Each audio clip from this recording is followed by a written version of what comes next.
Chat hygiene is to sort of keep things in a specific chat such that if you're going to talk about, your personal health insurance or whatever it is, all of that information is in that one chat. So give it a good title that you remember and you go back to that.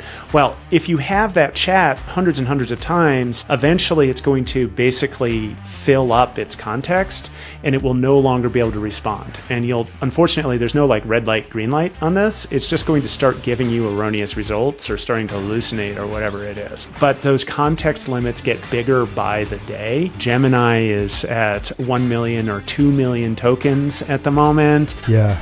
But depending on the uses of OpenAI, it's hundreds of thousands. You can get by with a lot before it starts jamming its way up.